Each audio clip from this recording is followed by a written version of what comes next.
Hello बच्चों, कैसे हैं आप? आशा करती हूँ सब स्वस्थ और खुश होंगे।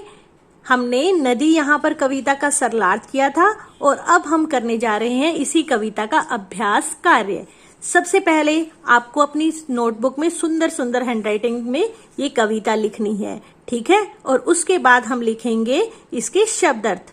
अब देखिए यहाँ पर हमें दिया है, आइए शब्दों के अर्थ जाने। मैं आपको बताना चाहूंगी बच्चों, अगर आप ये शब्द हैं और इनके अर्थ हैं अच्छे से समझना चाहते हैं तो एक छोटी सी आपके लिए एडवाइस है। जो भी आपके सामने शब्द आए उसका आप एक सेंटेंस बना दीजिए अपनी भाषा में, बिल्कुल आसान सा, तो वो आपको हमेशा के लिए याद हो जाएगा और इससे आपकी वोकैबुलरी और अधिक बढ़ जाएगी। अब पहला वर्ड है हमारे पास जगर मगर। जगर मगर का अर्थ होता है जगमग। अब देखिए जगमग क्या करते हैं, तारे जगमग करते हैं, तो आप ऐसे ही लिख दीजिए कि मुझे आकाश में तारे जगर मगर करते हुए दिख रहे हैं। नेक्स्ट वर्ड है सागर। सागर मतलब समुद्र। समुद्र होता है वो बहुत बड़ा होता है और उसके अंदर बहुत ज्यादा पानी होता है और उसका पानी होता है नमकीन। तो हम वाक्य भी यही बना सकते हैं कि सागर का पानी नमकीन होता है।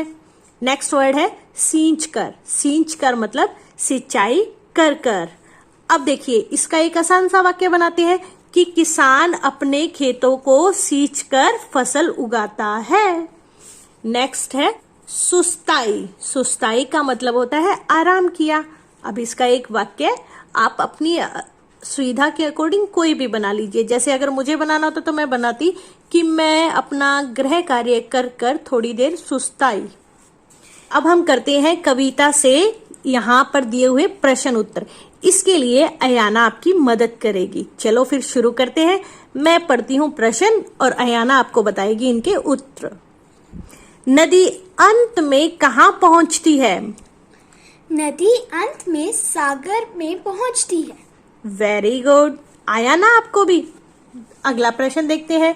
फसलों के लिए नदी का क्या महत्व है? नदी के पानी के द्वारा फसलों की सिंचाई की जाती है। हाँ, या हम ये भी कह सकते हैं कि नदी के पानी से फसलों को सींचा जाता है। नदी किस में छिप जाती है? बताओ भाई। नदी करारों में छिप जाती है। Very good. नेक्स्ट देखिए, नदी की चाल कहाँ पर तेज और कहाँ धीमी होती है?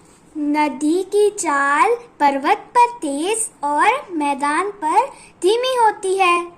Very good. नेक्स्ट देखिए, नदी फिर से सागर कैसे बन जाती है?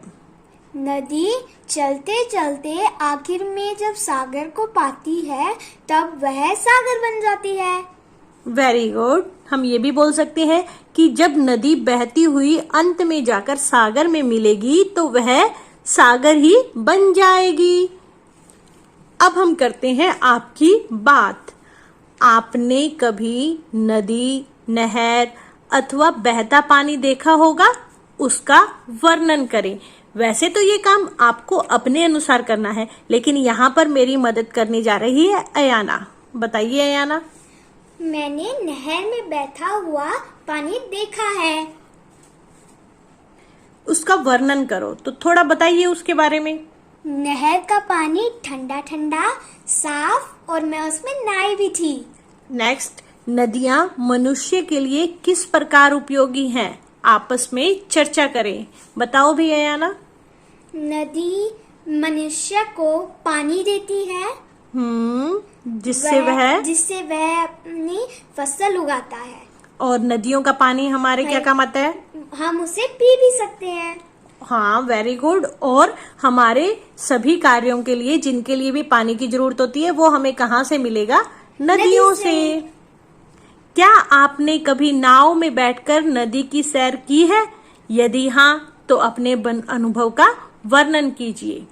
मैंने नदी में नाव के द्वारा सैर की है। मुझे उसमें बहुत अच्छा लगा।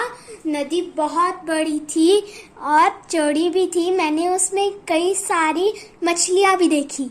वाओ! तो अगर आपने भी नदी की सैर की हो तो आप भी अपना अनुभव यहाँ पर लिख सकते हैं, ठीक है?